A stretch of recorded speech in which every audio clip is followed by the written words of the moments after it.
আল্লাহ রাব্বুল আলামিন এই কোরআনের মধ্যে, এই সূরার মধ্যে স্পষ্ট করে রাসূলকে জানায়া দিচ্ছেন, হে রাসূল, আপনাকে কাফের মুশরিকেরা তিনটা কাজ করবে। কয়টা? আস্তে করবেন না, কয়টা কাজ? তিনটা কাজ করবে। এক নম্বরে আপনাকে সর্বপ্রথম তারা হত্যা করতে চাবে। দুই নম্বরে আপনাকে তারা বন্দী করতে চাবে। নাম্বার 3, হে রাসূল, আপনি জেনে রাখেন আপনাকে তারা দেশ ছাড়াও করবে। এটাই বাস্তবতা। আমার বন্ধুগণ, বিশ্বনবী রাসূল সাল্লাল্লাহু আলাইহি ওয়াসাল্লামকে কাফের মুশরিকরা কি দেশ ছাড়া করেন নাই? আস্তে করবেন না, দেশ ছাড়া করেছিলেন কি করেন নাই? বিশ্বনবী মুহাম্মদুর রাসূলুল্লাহ সাল্লাল্লাহু আলাইহি ওয়াসাল্লাম মক্কা থেকে মদিনায় হিজরত করার একটাই কারণ, বিশ্বনবী রাসূল সাল্লাল্লাহু আলাইহি ওয়াসাল্লাম যতক্ষণ পর্যন্ত কোরআন আল কারীম যতক্ষণ পর্যন্ত হাতের মধ্যে পান নাই, ততক্ষণ পর্যন্ত কোনো নিপীড়ন আসে নাই, কোনো নির্যাতন আসে নাই।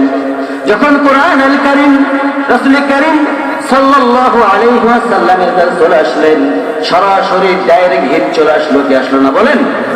আসছিল না? জুলুম আসে নাই? আমার ভাইরা, বিশ্ব নবী মুহাম্মদুর রাসূলুল্লাহ সাল্লাল্লাহু আলাইহি ওয়াসাল্লামকে এত পরিমাণ নির্যাতন করছিল। আমার ভাইরা, একজন সাহাবীর কথা মনে পড়লো, বলবো নাকি বলেন? আমার বন্ধুগণ, আব্দুল্লাহ ইবনে মাসউদ রাদিয়াল্লাহু তাআলা আনহু, একজন সাহাবী, বয়স মাত্র কেবল 13 বছর বয়স। 13 বছর বয়সের মধ্যে আব্দুল্লাহ ইবনে মাসউদ রাদিয়াল্লাহু তাআলা আনহু তিনি কাবার চত্বরের মধ্যে কোরআন আল কারীম তেলাওয়াত করছিলেন। সেই সময়ের মধ্যে আবু জেহেল সরাসরি চলে আসলেন। চলে এসে বলতেছেন, ও যুবক, তোমার বয়স কম, তোমাকে কে অনুমতি দিয়েছে এই কাবার চত্বরের মধ্যে তোমাকে কোরআন তেলাওয়াতের অধিকার তোমাকে কে দিয়েছে? আব্দুল্লাহ ইবনে মাসউদ রাদিয়াল্লাহু তাআলা আনহু বলতেছেন, ওরে মক্কার লিডার, কারো অনুমতি লাগবে না। আল্লাহর ঘরের মধ্যে আল্লাহর কালাম তেলাওয়াত করবে, আল্লাহর কোরআন তেলাওয়াত করবে, এতে কেউ বাধা দিতে পারবে না। এটাই বাস্তবতা। আবু জেহেল সঙ্গে সঙ্গে বলে ফেলল, ওরে ছোট্ট বালক, ওরে আব্দুল্লাহ, তুমি ছোট মানুষ, তোমার মুখে বড় কথা কেন?